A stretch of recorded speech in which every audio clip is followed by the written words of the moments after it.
Hello students. पिछले lectures में हम एल्किन बनाने की विधियों के बारे में बात कर रहे थे। उसी के alkene method of alkene formation में ही हम आगे चलते हुए हम बात करेंगे आज एल्किल हैलाइडों के विहाइड्रोजनीकरण से एल्किन का निर्माण।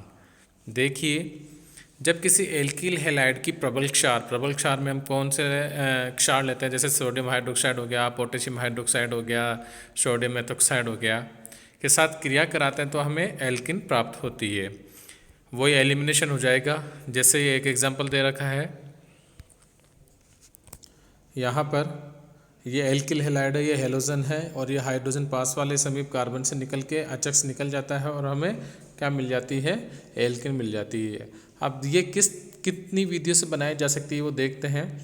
वह कार्बन जिससे हेलोजन परमाणु जुड़ा रहता है उसे अल्फा कार्बन कहते हैं, एवं इसके निकटस्थ वाले कार्बन को हम बीटा कार्बन परमाणु कहते हैं। जैसे इस कार्बन पे अगर हेलोजन जुड़ा हुआ होगा तो ये जुड़ा हुआ है तो ये अल्फा कार्बन परमाणु हो गया, ये बीटा कार्बन हो गया इसके पड़ोस वाला, और ये भी इसके जस्ट पास वाला है तो इसको भी हम क्या कहेंगे, बीटा हाइड्रोजन परमाणु कहते हैं।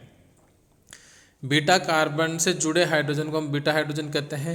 चूंकि विहाइड्रोहेलोजनीकरण में बीटा हाइड्रोजन का विलोपन होता है, अतः इन अभिक्रियाओं को बीटा विलोपन या 1,2 विलोपन भी कहते हैं। तो हम इनको क्या क्या नाम दे सकते हैं, एक तो बीटा विलोपन हो गया और एक क्या हो गया, 1,2 विलोपन। 1,2 क्यों, एक नंबर हमने इस कार्बन को दिया तो दूसरा कार्बन कौन सा हो गया, ये वाला हो गया। इनके 1 पोजीशन और 2 पोजीशन पे जो कार्बन है उन्हीं से ही एटम्स का या किसी ग्रुप का क्या हो रहा है, विलोपन हो रहा है। इस वजह से हम इसको क्या बोलते हैं, 1,2 विलोपन या बीटा विलोपन हम इसको कहते हैं। अब एल्किल हैलाइडों का जो विहाइड्रोहेलोजनीकरण है वो 2 क्रियाविधियों द्वारा संभव है। सबसे पहले हम बात करेंगे बायोमोलिकुलर मैकेनिज्म, यानी जिसको हम क्या बोलते हैं, E2 मैकेनिज्म। इसमें सबसे पहले ये जो बायोमोलिकुलर मैकेनिज्म है वो कितनी विधियों में संपन्न होगी। देखिए, सबसे पहले हैलाइड आयन का इलेक्ट्रॉन यौगिक के साथ हटना, क्षार द्वारा हाइड्रोजन को प्रोटॉन के रूप में ग्रहण कर लेना तथा कार्बन परमाणु के मध्य पायबंद बनना। ये इसमें क्या होता है, जो रेट ऑफ रिएक्शन है वो 2 अणुओं पर डिपेंड करती है, इसलिए बायोमोलिकुलर हो गया, लेकिन ये एक ही पद में होती है, अतः इसको हम क्या बोलते हैं, बायोमोलिकुलर मैकेनिज्म। देखिए यहाँ पर क्या हो रहा है, यहाँ पर जो ये हाइड्रोजन है इसको ये बेस क्षार अपनी मतलब खींच रहा है, और यहाँ से जो हाइड्रोजन के हटने पे जो नेगेटिव चार्ज आ रहा है वो इधर की तरफ मूव होकर, और जो अल्फा कार्बन पे हेलोजन परमाणु है उसको क्या कर रहा है, रिमूव कर रहा है। ये सारी जो प्रोसेस होती है वो एक ही पद में होती है, लेकिन रेट ऑफ रिएक्शन किस किस पर डिपेंड कर रही है, रेट ऑफ रिएक्शन डिपेंड कर रही है एक तो खुद इस पे जो अपने पास अपने कंपाउंड ले रखा है उस पर, और दूसरा बेस पे, इसलिए बायोमोलिकुलर होती है। ये एक ट्रांजिशन स्टेट बनती है जिसका बन रहे वह एवं टूट रहे होते हैं और अपने पास ये प्रोडक्ट बन जाता है। तो देखिए, CHMCX बंधों को तोड़ने के लिए ली गई ऊर्जा निम्न प्रकार से प्राप्त होती है। एक तो होगी प्रोटॉन एवं क्षार के मध्य बंध बनने से, इन दोनों के जो बंध बनने से उससे जो ऊर्जा मिलेगी, कार्बन परमाणु के मध्य पायबंद के निर्माण से जो ऊर्जा बनेगी, और विलायकन ऊर्जा से, जो विलायकन ऊर्जा होती है हैलाइड आयन एल्कोहल द्वारा खींच लिए जाते हैं। जो विलायकन या सॉल्वेशन जो एनर्जी होती है उससे इनको ऊर्जा मिलती है। अब हम बात करते हैं यूनिमोलिकुलर रिएक्शन, मतलब रेट ऑफ रिएक्शन एक ही कंपाउंड पे या एक ही यौगिक पे या एक ही उस पर डिपेंड करती है, लेकिन यह 2 पदों में संपन्न होती है। देखिए, कुछ द्वितीयक एवं तृतीयक एल्किल हैलाइडों में विहाइड्रोहेलोजनीकरण क्षार की कम सांद्रता में एक अन्य क्रियाविधि से होता है जिसको एकाणुक क्रियाविधि कहते हैं। इस क्रियाविधि में 2 पद होते हैं और वेग निर्धारक पद में केवल एक अणु ही सम्मिलित होता है। तो देखिए, सबसे पहले जो पद में क्या हो गया, सबसे पहले पद में क्या होता है, हेलोजन निकल जाता है और कार्बोकेटायन का निर्माण होता है, और ये जो पहला पद होता है वो धीमा वाला पद होता है, और इसी पर रेट ऑफ रिएक्शन या अभिक्रिया की गति निर्भर करती है। तो ये यहाँ पे कार्बोकेटायन का निर्माण होता है और X- निकल गया, और क्षार द्वारा हाइड्रोजन को ग्रहण करना द्वितीय पद में होता है, और वहाँ से हाइड्रोजन जो बेस होता है वो हाइड्रोजन को रिमूव कर लेता है और एल्किन बन जाती है, और इस तरीके से एल्किन का निर्माण हो जाता है। अब इसकी क्रियाशीलता किससे डिपेंड करेगी? एल्किल हैलाइडो की विहाइड्रो हैलोजनीकरण की क्रियाशीलता का क्रम क्या होता है? जो 3rd डिग्री एल्किल हैलाइड होगा वो सबसे ज़्यादा रिएक्टिव होगा, देन 2 डिग्री, देन 1 डिग्री, क्योंकि कार्बोकेटाइन का स्तर जहाँ सबसे ज़्यादा होगा वो सबसे ज़्यादा रिएक्टिव होगा। जो 3rd डिग्री एल्किल हैलाइड से जो कार्बोकेटाइन बनाएगा वो टर्सरी कार्बोकेटाइन बनेगा, जो कि मोर स्टेबल होता है कंपेयर टू प्राइमरी कार्बोकेटाइन। इस वजह से 3rd degree alkyl halide is more reactive than primary alkyl halide. अब आगे बात करते हैं, एल्किल हैलाइडों की क्रियाशीलता उनकी संरचना पर भी निर्भर करती है। जैसे हम प्राथमिक से द्वितीयक और द्वितीयक से तृतीयक एल्किल हैलाइडों की तरफ चलते हैं, उनकी संरचना अधिक शाखित होती जाती है। अतः वह कार्बन जिससे हैलोजन जुड़ा हो के अधिक शाखित होने पर विहाइड्रोहैलोजनीकरण की प्रक्रिया अधिक आसान हो जाती है। इसका कारण निम्न दो प्रभाव के होने से होता है। सबसे पहले, श्वार द्वारा ग्रहण किए जा सकने वाले हाइड्रोजन परमाणु की संख्या बढ़ जाती है, अतः विलोपन की संभावना भी क्या हो जाएगी? अधिक हो जाएगी। और दूसरा क्या होता है? शाखित एल्किल हैलाइडों के अधिक शाखित एल्किन बनती है, जो कि मोर स्टेबल होती है। अब हम ओरिएंटेशन की बात करेंगे। देखिए, अभिक्रिया में बनने वाले मुख्य उत्पाद का संरचनात्मक अभिविन्यास या उससे बंधों का पुनर्व्यवस्थापन मुख्यतः 2 परस्पर विरोधाभासी नियमों द्वारा निर्धारित किया जाता है। और ये नियम कौन कौन से हैं? एक तो हो जाता है सेडजेफ रूल्स, जो हमने पहले भी पढ़ा है, और एक हो जाएगा होफमान रूल्स। इन नियम्स के बारे में, सेडजेफ नियम के बारे में मैंने पहले भी आपसे बात कर चुकी है। यहाँ पर भी थोड़ी इसके बारे में हम डिस्कस कर लेंगे। सबसे पहले हम सेडजेफ रूल्स की बात करते हैं। इसमें क्या होता है, देखो, एल्किल हैलाइडों का विहाइड्रोजनीकरण सामान्यतः इस प्रकार से होता है कि हाइड्रोजन परमाणु का विलोपन उस कार्बन परमाणु से होता है जिस पर कम संख्या में हाइड्रोजन परमाणु जुड़े हो। मतलब हाइड्रोजन कहाँ से निकलेगा? जहाँ से हाइड्रोजन, उस कार्बन परमाणु से हाइड्रोजन निकलेगा जिस पे कि कम संख्या में हाइड्रोजन परमाणु हो। और इस प्रकार से क्या मिलती है? अधिक स्थायी एल्किन या अधिक प्रतिस्थापी या अधिक एल्किल समूह युक्त एल्किन बनती है, और वो मुख्य उत्पाद के रूप में बनती है और मोर स्टेबल प्रोडक्ट बनता है। तो यहाँ पे देख लीजिए, ये ब्रोमीन है। अब इसको हटाने के लिए जो बीटा हाइड्रोजन है वो या तो यहाँ पे अवेलेबल है या यहाँ पर अवेलेबल है, लेकिन इस बीटा कार्बन पे 2 बीटा हाइड्रोजन प्रेजेंट है और इस बीटा कार्बन पे 3 बीटा हाइड्रोजन प्रेजेंट है। तो सेडजेफ रूल के अकॉर्डिंग कहाँ से निकलेगा प्रोडक्ट का? हाइड्रोजन यहाँ से निकलेगा। तो हाइड्रोजन यहाँ से निकलता है हमें, और मोर स्टेबल जो अधिक स्थायी मोर स्टेबल हमें एल्किन मिलती है। तो क्या प्रोडक्ट मिल जाएगा इसमें? जो मुख्य मेजर प्रोडक्ट होगा वो हो जाएगा 2-ब्यूटीन। और जो कम स्थायी प्रोडक्ट हो गया, लेस स्टेबल हो गया, और कम मात्रा में जो प्रोडक्ट बनेगा वो कौन सा होगा? 1-ब्यूटीन। इस प्रकार से सेडजेफ रूल्स अकॉर्डिंग मोर स्टेबल क्या बनती है? और मोर सब्स्टिट्यूटेड वो बनती अपने क्या बनती है? एल्किन बनती है। अब हम बात करते हैं होफमान रूल्स की। और ये नियम क्या होता है? सेडजेफ के नियम का अपवाद है। ये नियम भी बीटा विलोपन अभिक्रियाओं से बनने वाली एल्किनों के संरचनात्मक अभिविन्यास को निर्धारित करता है। सेडजेफ नियम के विपरीत होफमान नियम के अनुसार क्रम प्रतिस्थापित एल्किन मुख्य उत्पाद के रूप में अधिक मात्रा में बनती है।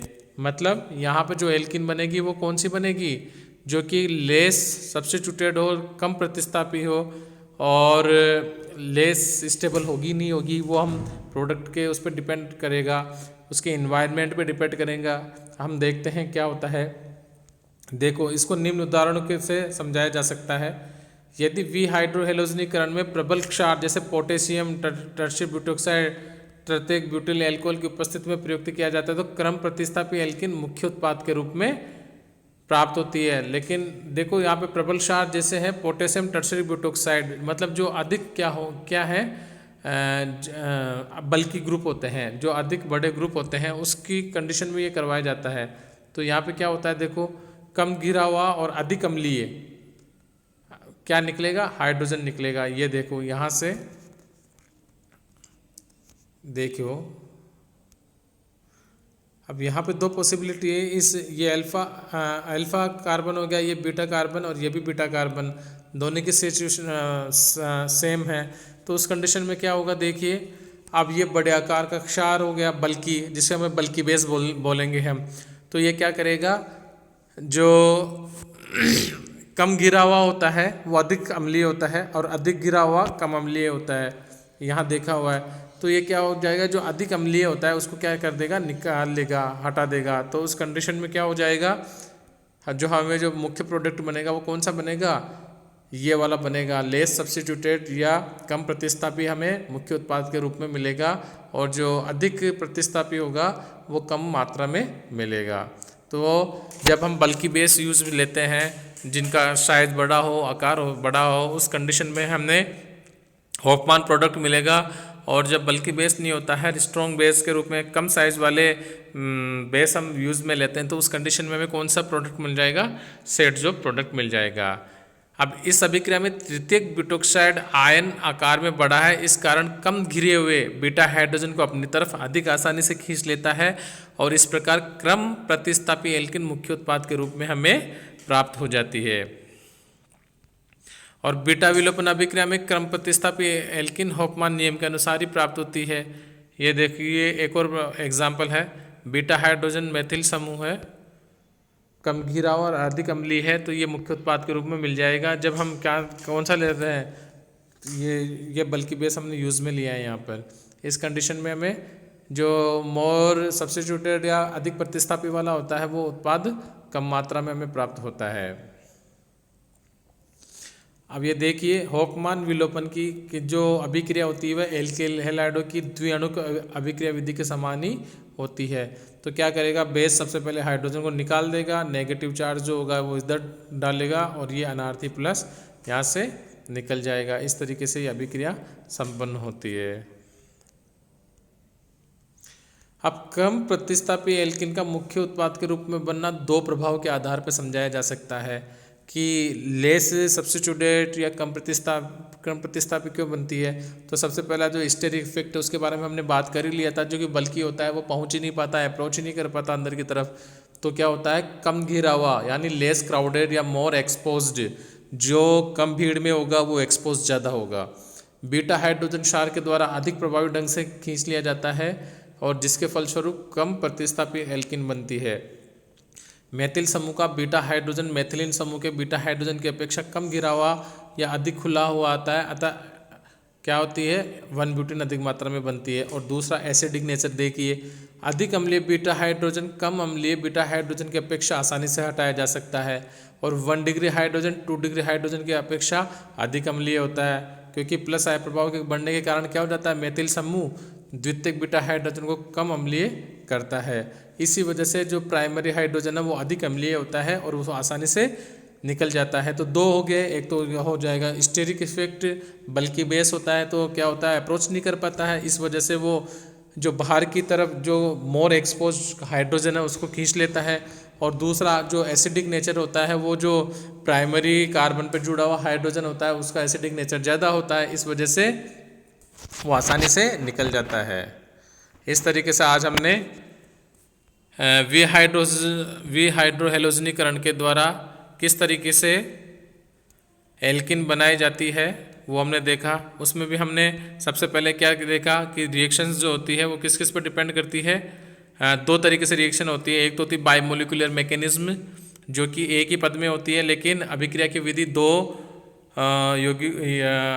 उस पर डिपेंड करती है। एक तो बेस पे डिपेंड करेगी और हम कौन सा कंपाउंड एल्किल हैलाइड ले रहे हैं उस पर डिपेंड करेगी। दोनों पर रेट ऑफ रिएक्शन डिपेंड करती है और एक ही पद में संपन्न होती है। और जो दूसरी क्रियाविधि होती है वह यूनिमोलिकुलर मैकेनिज्म होती है, जिस पर वेग अभिक्रिया जो पद होता है या रेट ऑफ रिएक्शन का जो पद होता है वो केवल एक अणु सम्मिलित होता है उस पर। और ये यूनिमोलिकुलर मैकेनिज्म जिसको हम E1 कहते हैं वो दो पदों में संपन्न होती है।